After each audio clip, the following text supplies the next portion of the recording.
Hello, everyone, and welcome back to this imaginative space of football knowledge. This week has brought us a Manchester City defeat.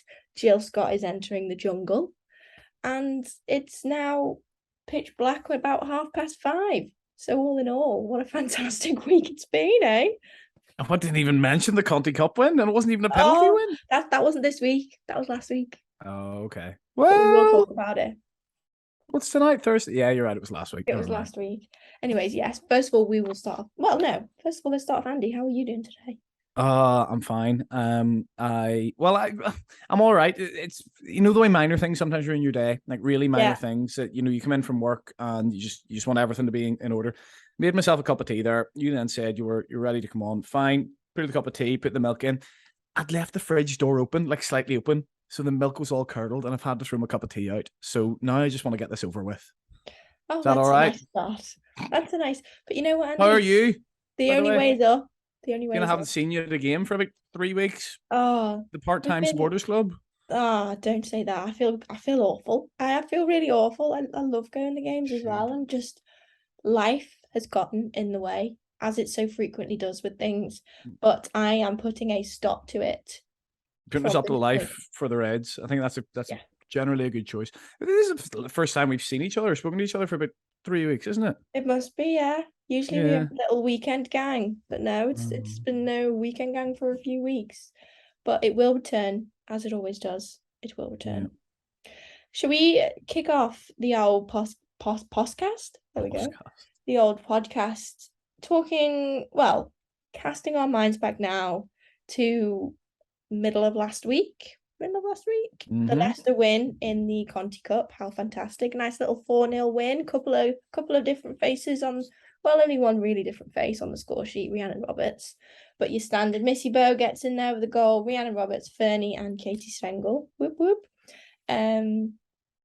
What more could you ask for? This is a team, a Leicester team that we are going to be coming up against in the WSL. We've tested ourselves against that. Obviously, we'll go on to talk about the league season itself and how rough that's been these first couple of games. We're getting into those games now where you would feel more confident with picking up a point, 3 points. And Leicester being one of those teams, I think it was great to have this run out in the Conti Cup, not just to rotate the squad, but to also look at what are we going to be looking at? What are we shaping up as coming against these teams where we're hoping to pick up a couple of points? And how did you sort of think the game went? We'll put it this way. If you're playing Leicester away in the Conti Cup in Burton, and you picture in your head how you want the Conti Cup win to go, you absolutely don't want that. You want a 2-point penalty win. Let's make that absolutely clear. It's the greatest thing in the world. 2-point penalty wins are amazing.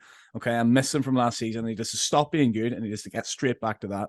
It's such a lovely quirk of the competition. Like I love how they've made it unique. How can you make football unique after however many 100 years? Amazing. Anyway, no, in all seriousness, it's that performance. And it's that performance against, as you say, a team who we're going to have to come up against and we're going to have to beat this season.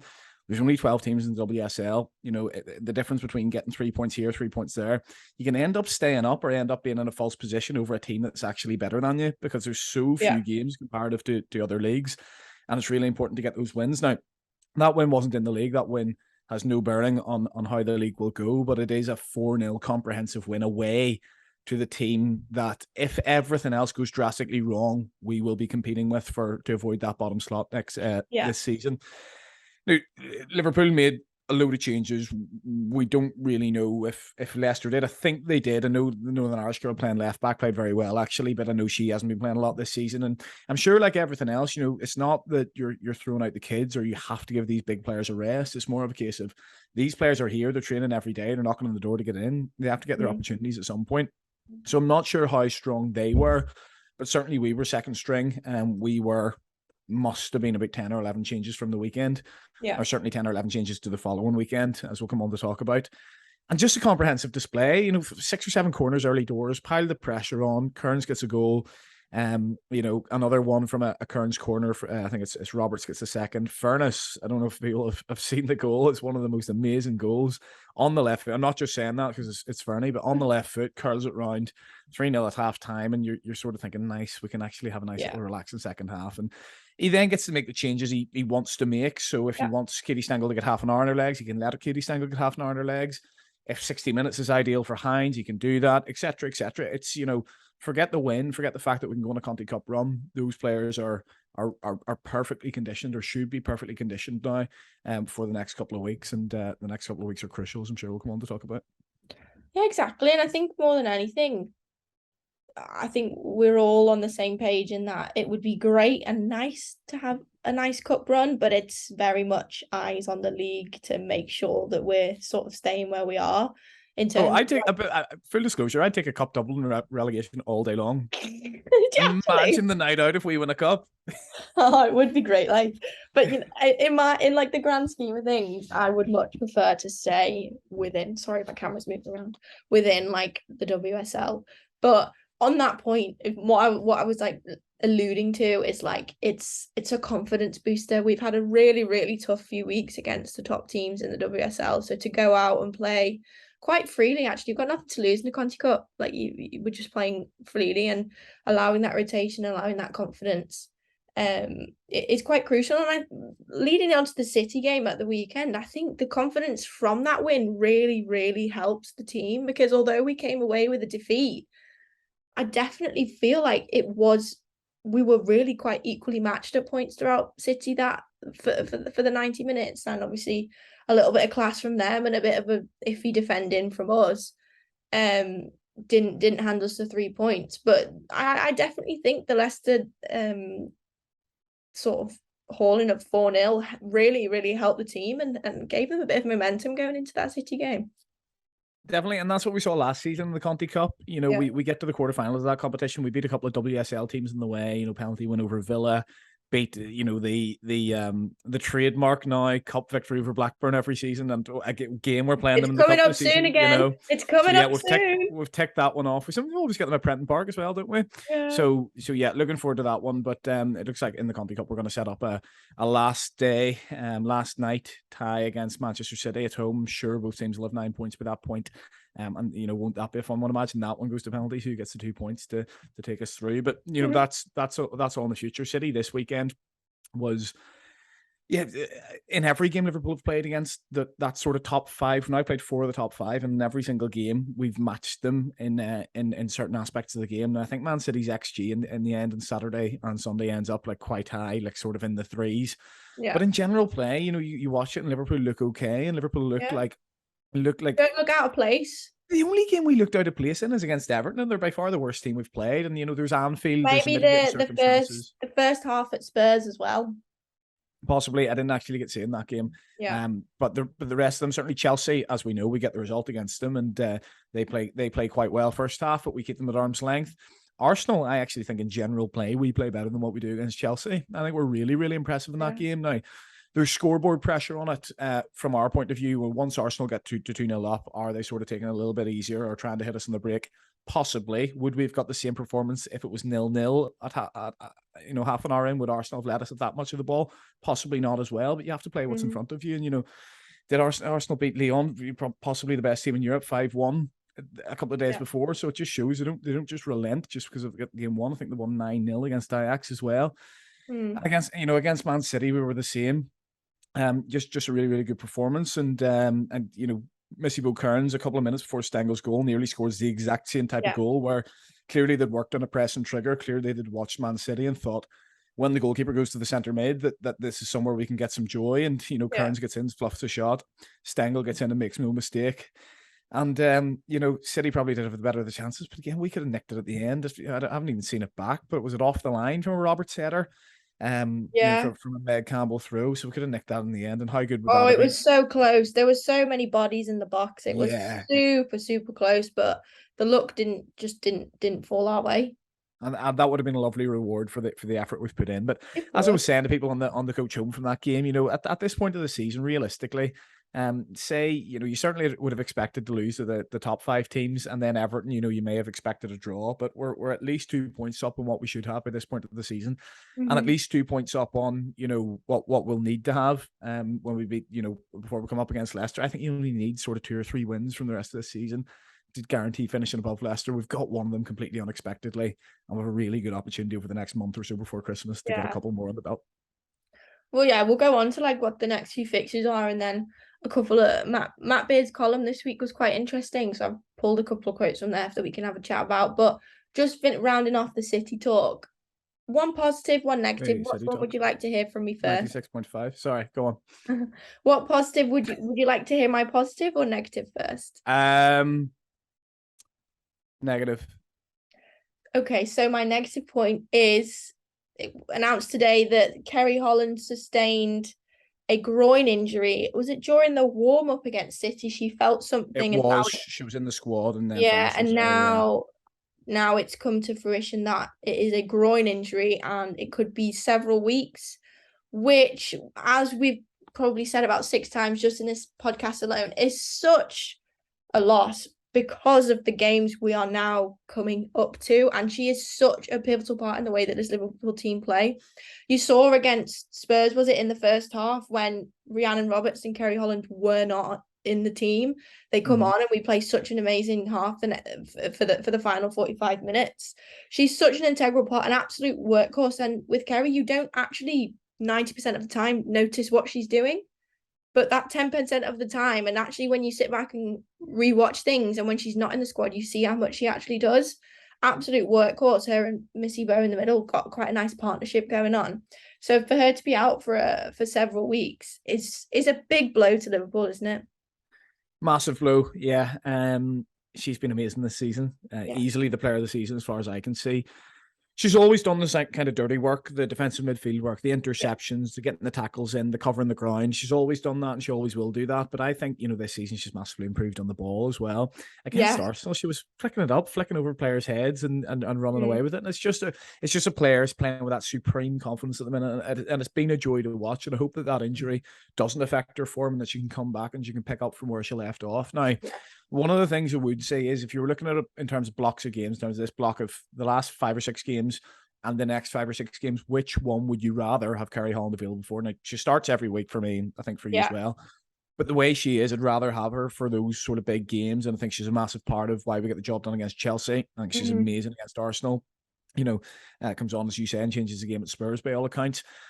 But, when we're going to have a little bit more of the ball, I'd still have Holland in there, but I think you can sort of negotiate that and pick a midfield that can negotiate that a little bit more easily without Holland than what you would against sort of bigger teams when you've only sort of 20-30% possession. So that's the one sort of saving grace that I am holding out for. And we watch it last season. You probably don't notice Holland as much last season because we do have more of the ball. We are in possession more, and she's still doing all those things that you want her doing. You want, running about, covering the ground, getting the tackles in.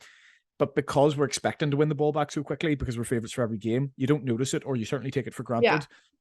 Now, I'm not saying that coming up against Villa and West Ham and these sort of lower down WSL teams is going to be the same as playing against Charlton or Lincoln or Blackburn. It's still a completely different ball game, and it's still going to be an even game.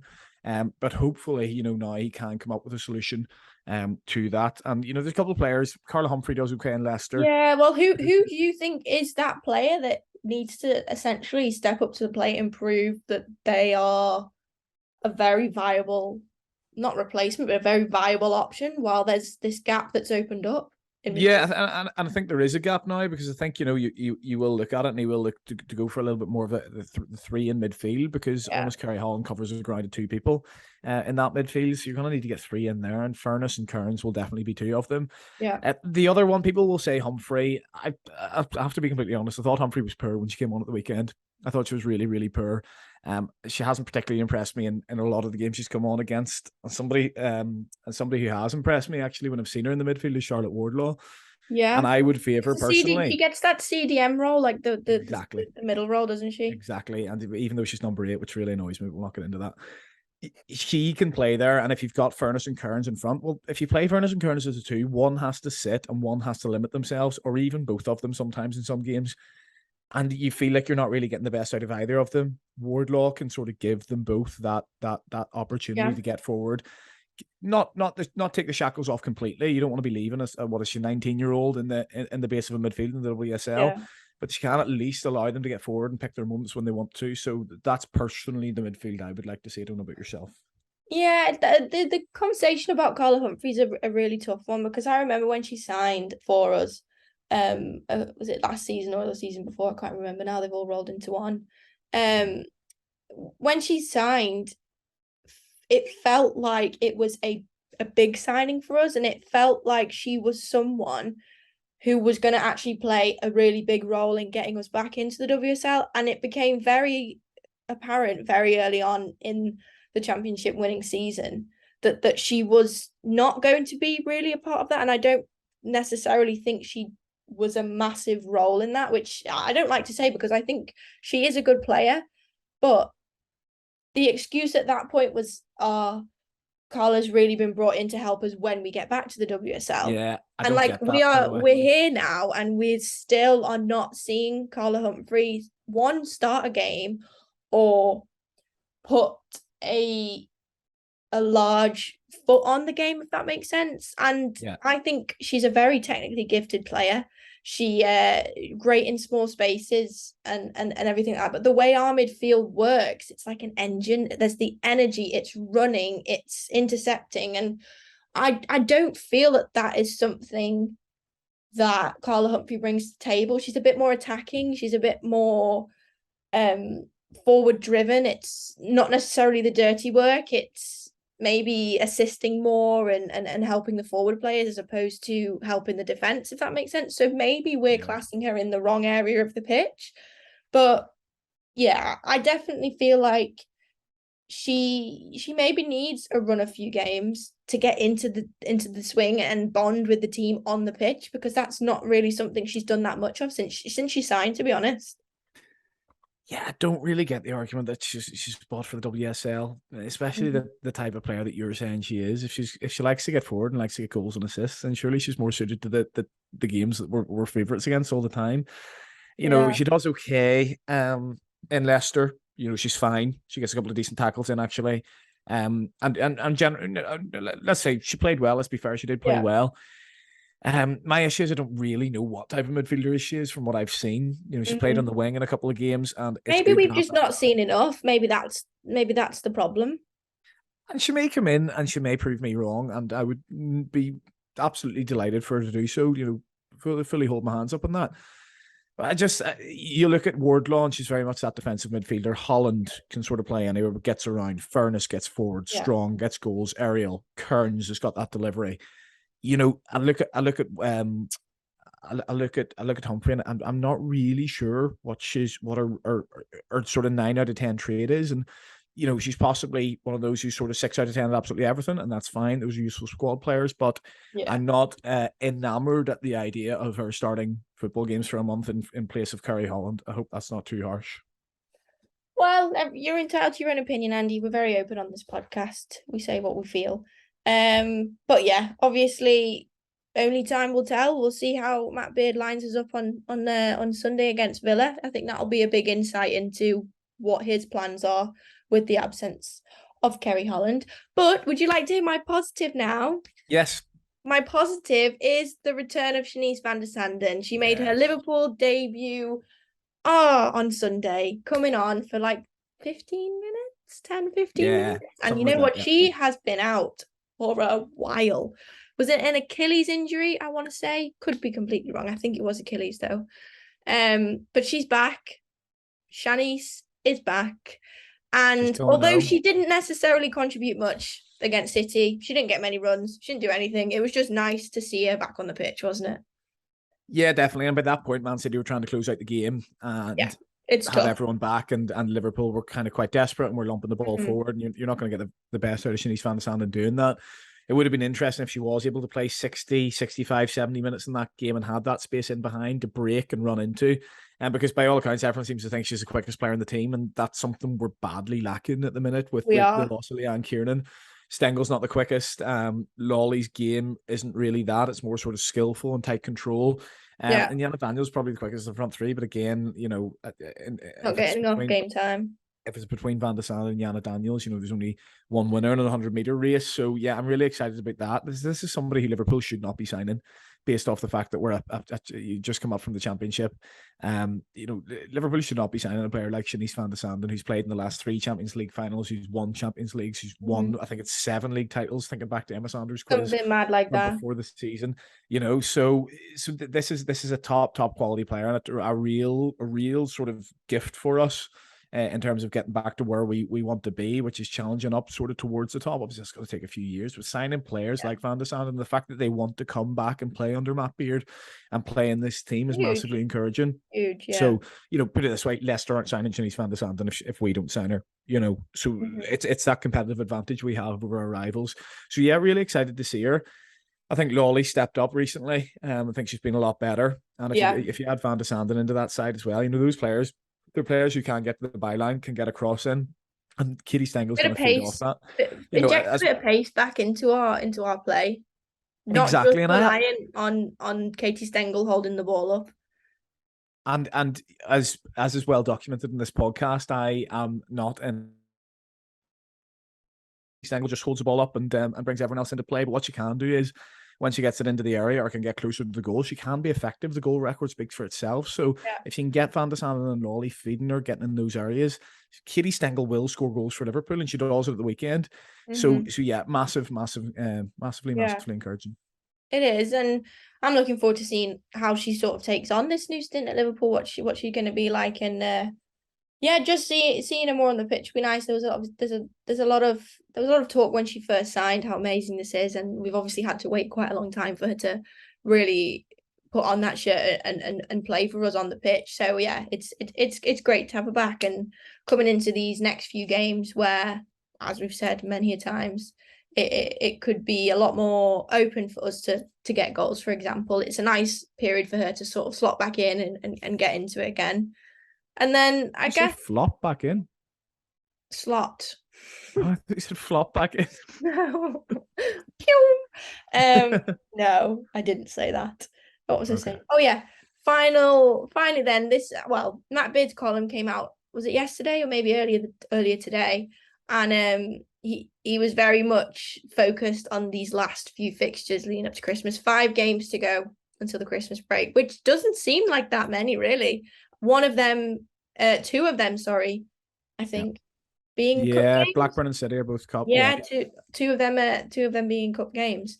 So obviously this weekend we face Villa, which will be an interesting match. Villa have been really good this season. Obviously beat Manchester City on the same day that we beat Chelsea. Must have been something in the air that day.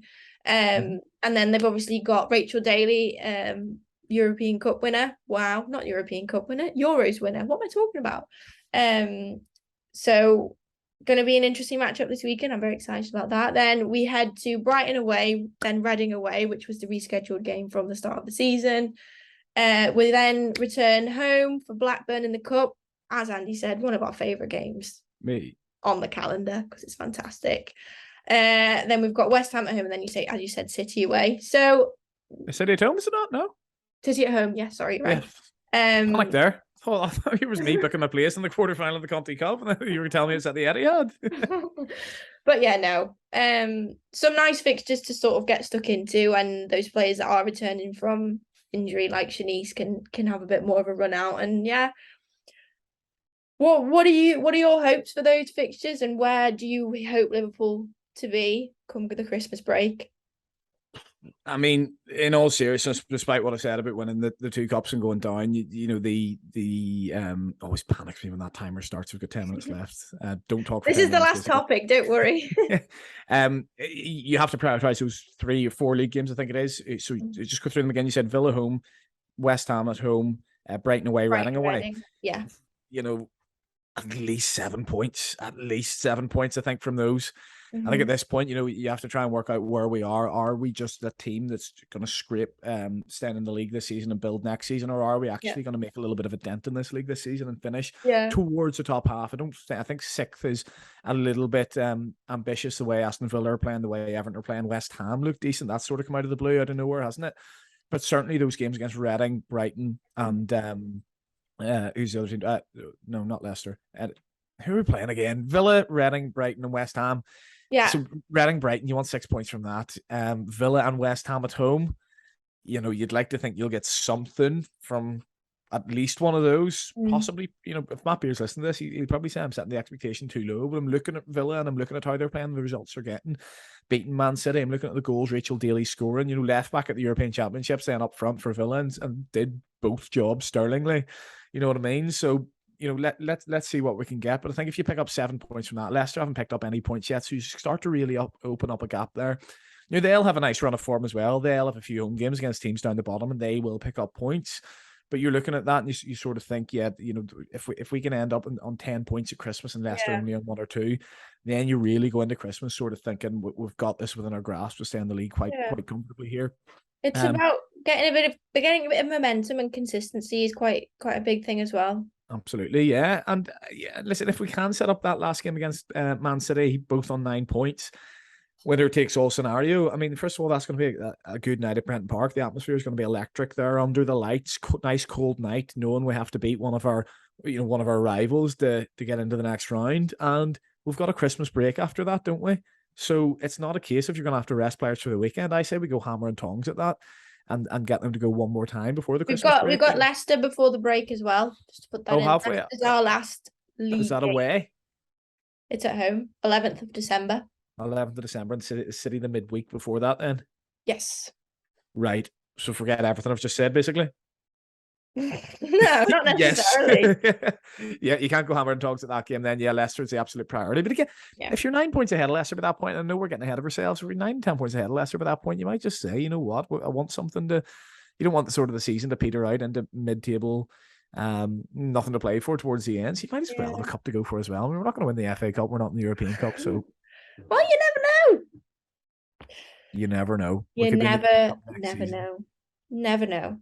But yes, I feel like key message from this podcast is hopefully bluer skies ahead. Yeah, and close your fridge before going to bed. And close your fridge before curdle, and vote for Jill Scott in I'm a Celebrity.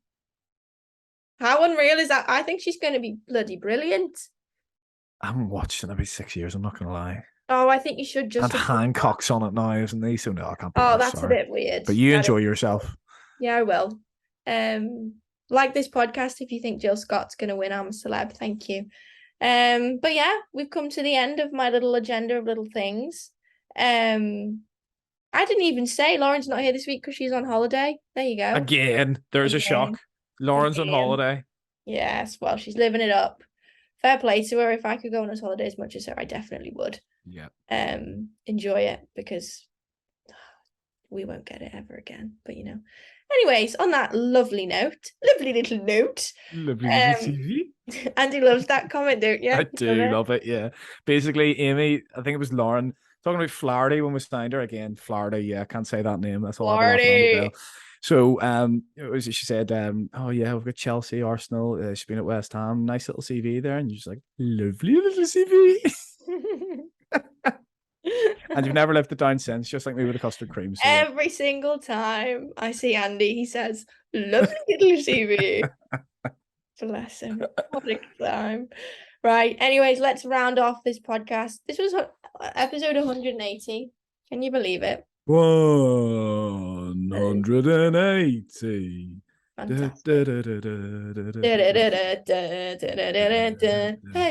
Hey. Andy Bell. Yeah, sound. Right. On that note, thank you everyone for watching. Thanks for jumping on Mr. Super Sub Andy this week. Fantastic.